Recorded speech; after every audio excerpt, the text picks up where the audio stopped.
Let's delve into the future of prayer spaces, open versus closed. Join us on this journey into the question of religious inclusivity and exclusivity.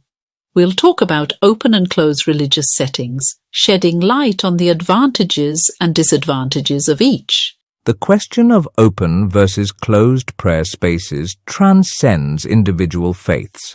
Across the globe and throughout history, religious groups, large and small, have made choices shaped by their history, beliefs, culture, and pragmatic needs. These decisions are deeply ingrained in their ethos and traditions.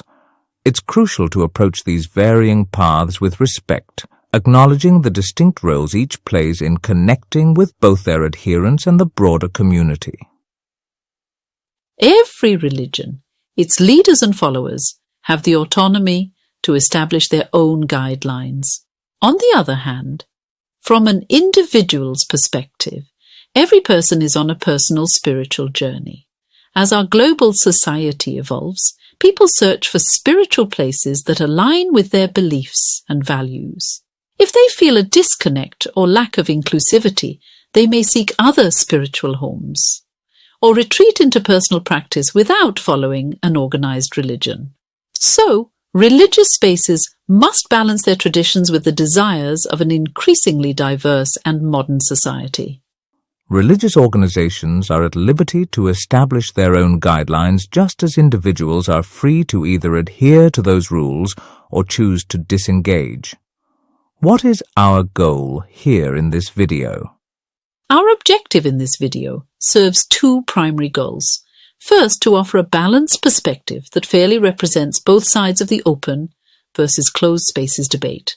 And second, to articulate our belief that the benefits of open spaces generally outweigh those of closed ones in the present and the future we are all facing. We advocate for a carefully paced shift from more restrictive to more open environments, and will suggest specific incremental steps that can be taken to facilitate this transition. We invite you to form your own conclusions, as there's no absolute right or wrong when it comes to these approaches. The purpose of this video is to stimulate thoughtful strategic consideration, rather than to advocate for any immediate changes. Before we go deeper, let's define our terms. In this context, open means welcoming everyone, regardless of their faith, while closed suggests being reserved mainly for dedicated followers. Let's explore the advantages of open spiritual spaces and their multitude of benefits.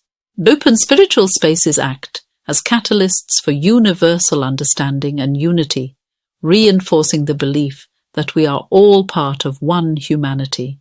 They serve as genuine platforms for enriching dialogues between faiths, fostering tolerance and cross-cultural learning.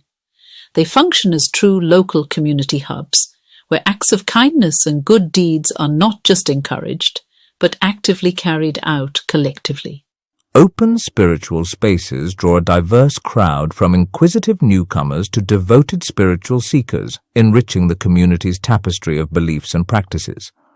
They embody contemporary values of inclusivity, openness, and adaptability, resonating with a broad and diverse audience. Open spiritual spaces nurture familial bonds, particularly in households that encompass multiple faiths, further strengthening the notion of interconnectedness. And here are some challenges that open spiritual spaces may face. There is a higher risk of potential disturbances and can pose security issues due to open access. There may be a need to adapt, modify, or simplifying rituals to accommodate a wider audience. Maintaining privacy during certain rituals or meetings can be a challenge. Resource constraints can be a factor in smaller spaces if the need arises to accommodate a large number of people. Next, let's talk about what can be the negative perception of closed spaces from an outsider's viewpoint.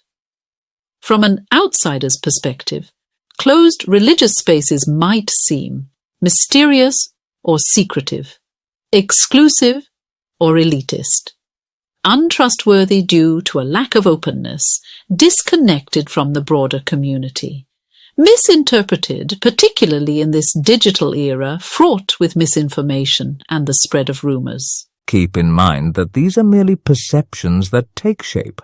A closed prayer space isn't automatically indicative of wrongdoing. It may simply reflect a strong preference for privacy. However, in today's age where social media often shapes public opinion, these perceptions can lead to persistent negative views that are difficult to dispel. Over time, these perceptions can turn into a significant issue if they start to be accepted as reality. What's our position? Given the advantages and drawbacks, we lean more favourably towards the benefits of open religious spaces in our fast-paced, interconnected world, on both grounds of principle and for perception reasons. However, a move towards greater openness ought to be gradual and meticulously planned, taking into account both the pros and cons. Initial measures, such as welcoming spouses and children from multi-faith families or instituting open prayer days, could serve as sensible starting points. Under such frameworks, non-members might not only observe but potentially participate in communal prayers. In conclusion, both open and closed religious places have their strengths and challenges. But in our interconnected and diverse world, there's strong merit in shifting towards openness. Such changes need careful planning and respect for existing community feelings and should be phased in slowly based on local circumstances. Looking ahead, it's vital for religious leaders to stay attuned to societal changes to ensure ongoing relevance. Faiths promoting pluralism, interfaith dialogue, and religious tolerance will face a serious credibility gap if their core prayer spaces remain totally closed to outsiders. So, what do you think?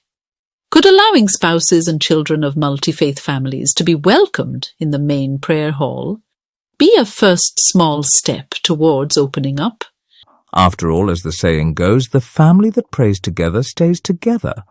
Prayer or spiritual connection can strengthen familial bonds, create a shared sense of purpose, and help family members navigate challenges together. We all share the common goal of fostering unity in the family, right? Give this some thought.